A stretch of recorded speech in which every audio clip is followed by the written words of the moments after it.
আপুনি কৰ্মসংস্থাপন বিচাৰি বিদেশত যাব বিচাৰিছে নেকি? তেন্তে আপুনি সাৱধান হওক, কিয়নো ঠগ প্ৰবঞ্চকে লুটি নিব পাৰে আপোনাৰ পৰিশ্ৰমৰ ধন।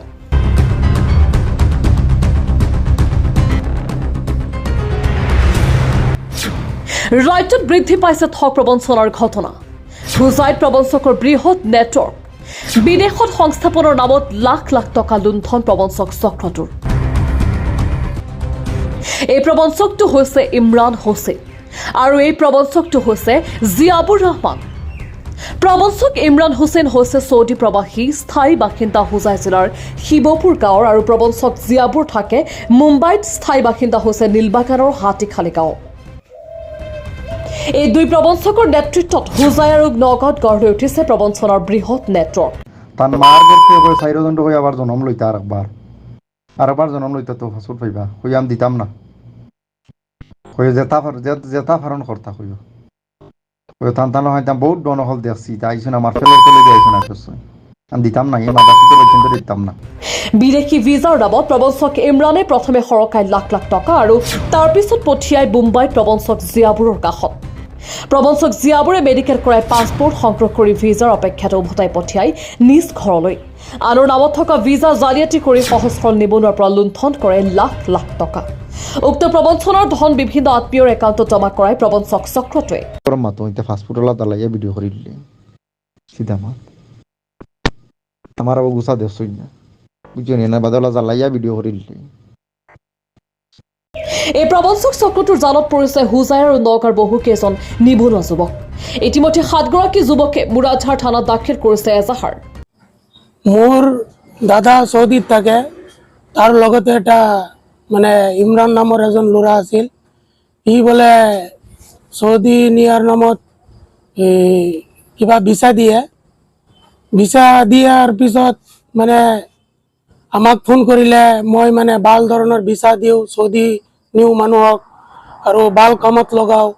এইটো কৈ পেলাই কামাই মানে ফচাই পিনি তাৰপিছত আমাক আমি তিনিজন মানুহক মানে মুম্বাইলৈ যোৱাৰ পিছত মেডিকেল কৰোৱাৰ পিছত মানে সি 10 দিনৰ ভিতৰত মানে ভিছা দিব বুলি কৈছে। তাৰপিছত 10 দিনৰ ভিতৰত ভিছা দিয়াৰ নামত আমাৰ পৰা ধন লুটিছে 2,55,000 টকা।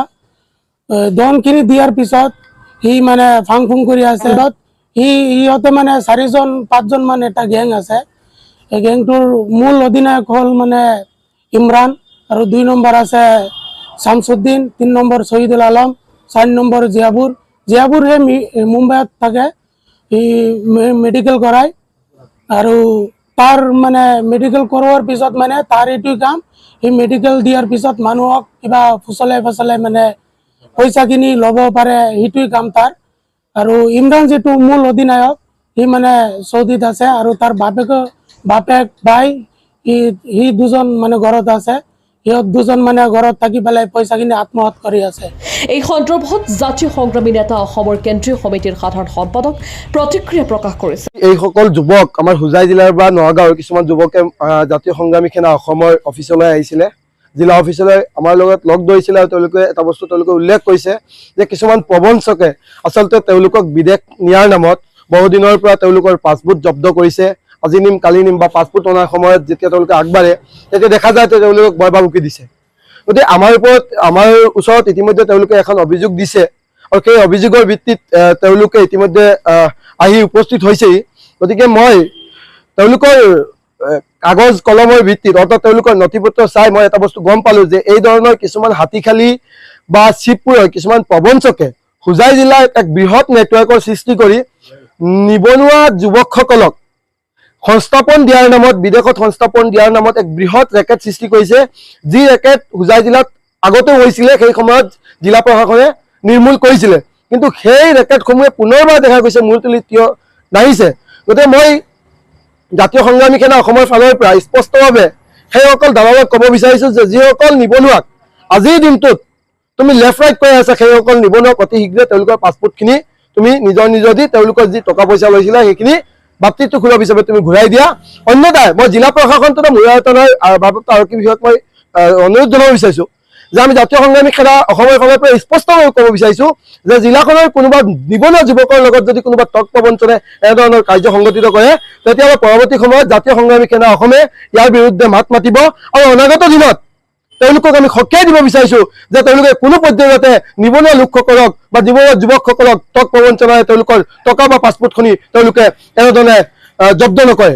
আৰু লগতে মই হোজাই জিলাৰ মাননীয় উপায়ুক্ত মহোদয়কে ধৰি হোজাই জিলাৰ যিগৰাকী আৰক্ষী অধীক্ষক সৌৰভ গুপ্তা ডাঙৰীয়া তেখেতকো মই বিনম্ৰভাৱে অনুৰোধ জনাইছোঁ জাতীয় সংগ্ৰামী সেনা অসমৰ ফালৰ পৰা যে অতি শীঘ্ৰে এইসকল প্ৰবঞ্চনক আটক কৰি কঠোৰৰ পৰা কঠোৰতম শাস্তি দিব লাগে। যিসকল হোজাই জিলা বা নগাঁও জিলাৰ যিসকল উদীয়মান যুৱকে কৰ্মসংস্থাপনৰ কাৰণে তেওঁলোকে বাট নোপোৱাৰ কাৰণে প্ৰবঞ্চক বুলি জনা নাছিলে, তেওঁলোকৰ ওচৰত গৈছিলে এটা মাত্ৰ কৰ্মসংস্থাপনৰ কাৰণে। গতিকে সেইসকল তক প্ৰবঞ্চককো মই সকীয়াই দিব বিচাৰিছোঁ। অনতি পলমে সেইসকল যিসকল নিবনুৱা ল'ৰা আছে তেওঁলোকৰ পইচাখিনি বা পাছপোৰ্টখিনি ঘূৰাই দিয়ক।